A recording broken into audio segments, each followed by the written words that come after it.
Alberto Julio Candiotti está acusado por crímenes de lesa humanidad en La Plata. En nuestra provincia se lo investiga por el secuestro del soldado Roberto Suárez y llevaba más de un año prófugo de la justicia, hasta que ayer en Uruguay fue detenido por Interpol.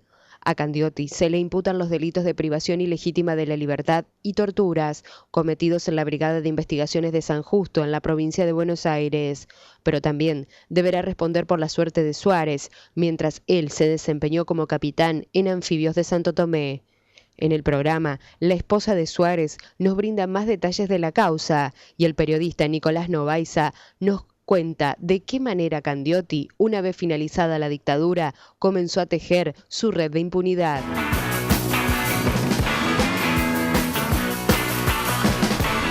Yo les agradezco hoy la presencia de Nicolás Novaiza y a Cecilia fundamentalmente por estar acá para charlar de esto que ha conmocionado a Santa Fe, pero también a Montevideo y también al país. Gracias por venir. No, muchas gracias. No, gracias a ustedes. Antes de comenzar la entrevista y que nos empiecen a contar esta causa que muchos santafesinos desconocen, quiero compartir con ustedes lo que pasaba en Uruguay, otra de las repercusiones en los medios de televisión.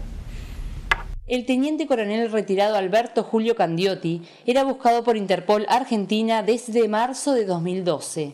El militar de 68 años operó en el Centro de Detención Brigada de Investigaciones de San Justo. En la década del 70 formó parte del temible Batallón 601, el organismo de inteligencia más importante de la dictadura argentina. El Ministerio de Justicia y Derecho Humano de ese país había ofrecido una recompensa de 100.000 pesos argentinos para quien aportara datos de su ubicación. El operativo de Interpol Uruguay se logró tras 7 meses de investigación, en lo que se detectó que Alberto Candiotti estaba residiendo en nuestro país y recibía visitas de familiares. Este jueves, el militar argentino fue detenido en su apartamento ubicado en la Rambla de Montevideo, donde residía desde hace 9 meses aproximadamente. Según publica La República, los vecinos no conocían su actividad en Uruguay y habitualmente era visitado por su esposa, que reside en Argentina. Afortunadamente lo han detenido. Pienso realmente que lo tendría que haber detenido antes. Tengo la impresión de que ya antes se sabía dónde estaba y no se lo detenía. Afortunadamente fue detenido y yo realmente creo que bueno, la justicia se encargará de él, se encargará de él, la justicia en la Argentina, y bueno, tendrá que responder a la justicia por cada una de las cosas que hizo. Embajador, como usted dice, tendría que haber sido detenido antes y lo hizo con un gesto como diciendo, alguien se durmió. ¿A quién se refiere? A alguien que haya tenido la responsabilidad de detenerlo antes. Si la mujer, como dicen los diarios, viajaba todos los fines de semana a visitarlo, qué difícil es para los investigadores detectar que el hombre estaba acá.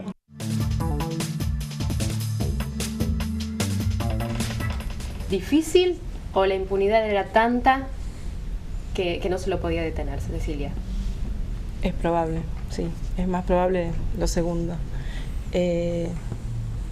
Yo justo me estaba preguntando por qué pasaba tanto tiempo. Hubo varios prófugos encontrados por Interpol y a Candiotti no lo encontraban nunca.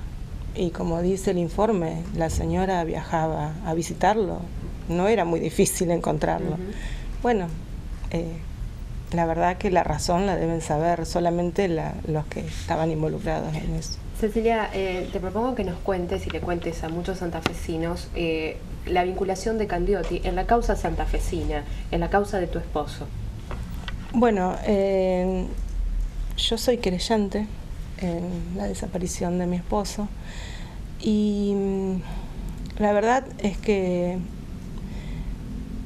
no hay como demasiadas cosas porque él en ese momento que desaparece era conscripto, o sea, estaba bajo bandera. Y lo dan como desertor y con eso se lavan las manos bastante. Él estaba en el batallón de ingenieros anfibios, casualmente Candiotti también, y Candiotti era el capitán encargado del grupo donde estaba. Acá le dicen Roberto, nosotros le decimos Daniel porque es Roberto Daniel. Justo el grupo donde estaba Daniel, él era el encargado directo. Cuando mi suegra, o sea la mamá, va a averiguar por qué no vuelve Daniel a su casa, porque él estaba como, hacía comisiones, pero volvía a su casa, dormía en su casa y se iba a la mañana temprano de nuevo al batallón. Cuando ella va a averiguar por qué no vuelve, le dicen que lo mandaron en comisión y que no volvió y en los días sucesivos, cuando ella sigue averiguando, le dicen que consideran que es un desertor. Ahora, normalmente el ejército cuando recibe un conscripto, no sé cómo serán las leyes nuevas con todo lo que pasó con el servicio militar, pero cuando recibía un conscripto lo recibía sano y salvo y de la misma manera tenía que volver a su casa. Cuando ese conscripto era desertor, el mismo ejército tenía que investigar y encontrarlo. A ella le dicen que lo consideran un desertor, pero nunca jamás hacen nada para encontrarlo. Ni siquiera lo denuncian, o sea, ni siquiera consta en ningún lado que él es desertor. A partir de ahí, todo lo demás es lo que ya sabemos, que Daniel era un militante y que sí, nos consta que es un desaparecido. Y la responsabilidad de Candioti es esa, haber estado a cargo del lugar donde Daniel estaba en ese momento y no haber ni siquiera investigado, no se sabe. Hay un testigo que incluso declara en la CONADEP con bastante precisión lo que sucede. Y si querés te lo relato. Él lo que declara, este testigo, es que Daniel sale en comisión, pero después vuelve al batallón, pero ya vuelve en situación de preso, de secuestrado, digamos. Lo ubican en uno de los puestos de guardia, que son unas casetas, ahí en Anfibios, y está a la noche durmiendo en un catre del ejército, y entra Lagomarcino, que era un oficial que estaba a cargo del batallón también, con Candioti y otro suboficial, que Lagomarcino con su pistola, su propia pistola, le dispara un tiro en la cabeza, lo envuelven en una lona verde y lo cruzan en una barcaza a una isla frente al batallón en Santo Tomé. Esto está declarado en la CONADEP y Candioti está mencionado como testigo y como partícipe de esta situación. Y entonces no se entiende por qué el juez Rodríguez, a partir de eso y de otras declaraciones, incluso hay otras declaraciones en donde está vinculado Ferger, nunca investiga, nunca pide investigar a Candioti. No entendemos por qué y es lo que estamos pidiendo. Puede ser que a partir de esto, porque Candioti tiene bastante ya motivo para ser investigado, puede ser que a partir de esto logremos que se indague, se le haga una indagatoria. Y Nicolás, bueno, lo remarcamos al principio del programa, inclusive cuando habías presentado tu libro, uno de los fragmentos del libro era la historia de Candioti. Es interesante saber cómo luego lo que fue su participación en la dictadura, ya comprobado, además por estar dentro de lo que es el 601, cómo luego ya en democracia se fue reciclando, como tantos otros, digamos, no era el único, pero cómo se fue reciclando. ¿Cómo podrías contar lo que pasó de Candioti a partir del 83, digamos? Candioti, a la inversa de un montón de represores, lo que hace es reciclarse muy públicamente. Muchos otros represores lo que hicieron fue alejarse del espectro público, buscaron laburo en otros lugares, por ejemplo, seguridad de empresas multinacionales muy importantes, armaron agencias de seguridad en un montón de lugares.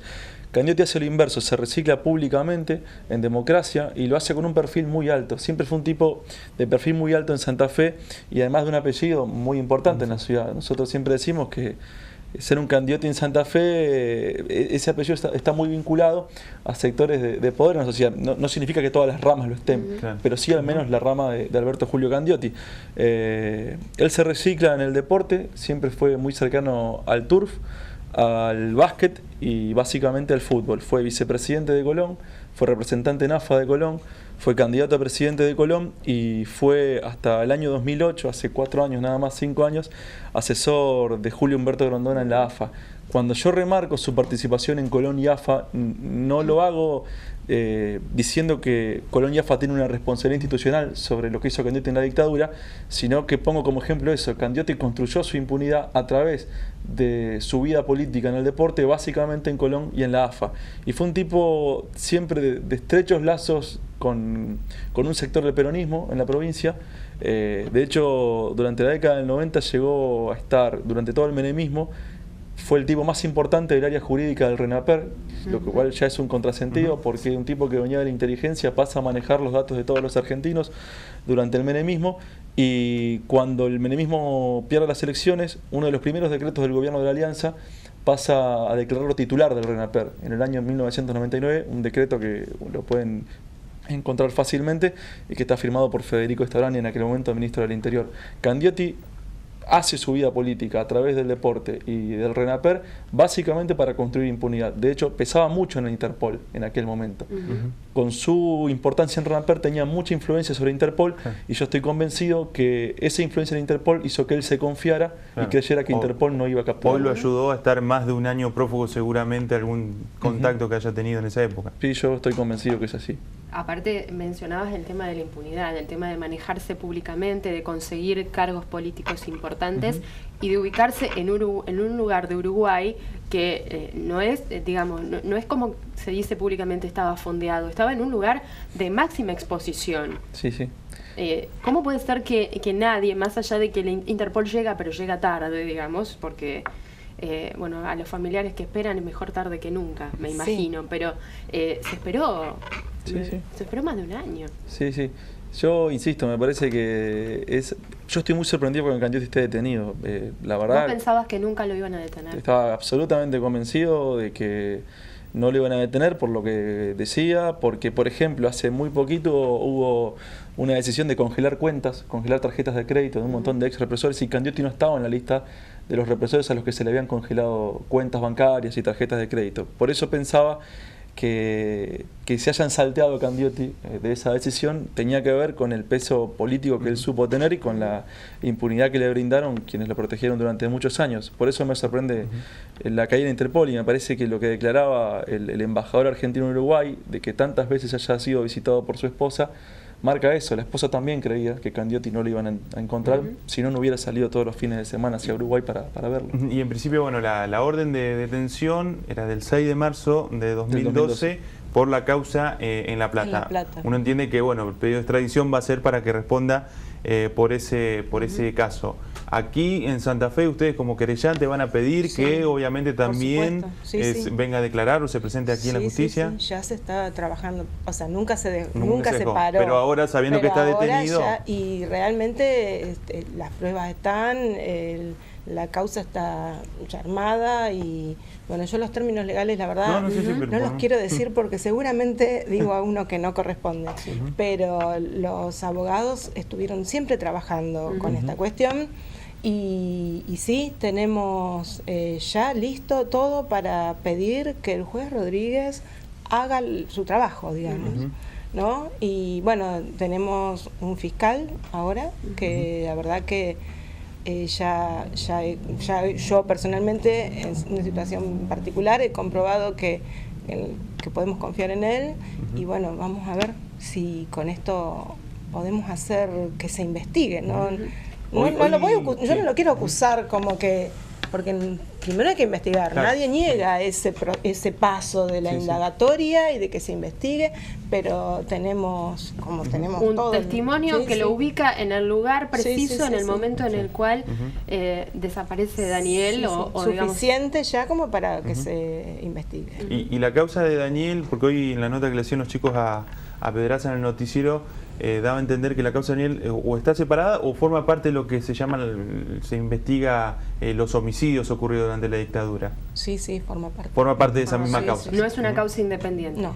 Y una o sea que tiene toda una instrumentación bastante abundante, con prueba suficiente como para llevarlo a juicio en un corto plazo. Yo creo que sí, y una cosa que por ahí Cecilia no dice y que a mí me ha tocado ver, el caso de Daniel, de Roberto, para mí, que también es Roberto por el nombre, para mí es emblemático el nivel de perversión que hay de parte de quienes lo secuestraron, porque era un militante juvenil, era muy joven, que decide salir que decide volver a la superficie, hacer el servicio militar obligatorio, porque había nacido su hijo en cautiverio, Sebastián, decide hacer eso, y sin embargo sus propios superiores son quienes lo secuestran, y está demostrado en la causa que durante mucho tiempo a Daniel tenía amenazas no directas, pero sí constantes, veladas, de que se sabía que por su pasado como militante juvenil en una agrupación estudiantil, ¿no? Se sabía de su pasado y que algo le podía pasar. Bueno, eso le pasó, y uno de sus superiores era Alberto Julio Candiotti. Hay aproximadamente 170 conscriptos que desaparecieron en el país mientras cumplían el servicio militar obligatorio. Es el estado de indefensión total, el de un conscripto que está cumpliendo el servicio militar y que es secuestrado por sus propios superiores. Por eso yo lo quería remarcar, porque creo que la desaparición de Daniel y todo lo que rodeó a su desaparición es de los casos realmente más impactantes que me ha tocado laburar en Santa Fe. Teniendo en cuenta esta investigación que venís realizando, ¿podría ser la única causa, la de Daniel, en la cual él esté implicado aquí en Santa Fe? Sí. Sí, hasta donde yo sé, sí. Igual eso es hasta donde uno sabe. La causa Candiotti, al menos en La Plata, está investigado dentro de lo que fue la Brigada San Justo, que formaba parte del circuito CAMPS, que es el circuito represivo más importante de todo el país. Pero acá en Santa Fe, la única causa hasta ahora donde se encontró mencionado a Candiotti es en la causa Suárez. Y parece ingenuo de mi parte, pero es increíble que la primera ilegalidad es que, estando en manos del ejército y como conscripto, ellos no responden ante esta desaparición. Es la primera ilegalidad, y es lo primero que, aunque sea solo por eso, merece indagarse. Y no hubo forma hasta ahora. Puede ser que a partir de ahora logremos tener, esperemos que sí, respuestas. Yo les agradezco muchísimo que se hayan acercado a charlar con nosotros de este tema que conmocionó a Uruguay, a Argentina y también a Santa Fe, pero que muchos santafesinos desgraciadamente desconocían. Gracias por venir a los dos. No, muchas gracias. Gracias a ti. Pausa en el tema del día.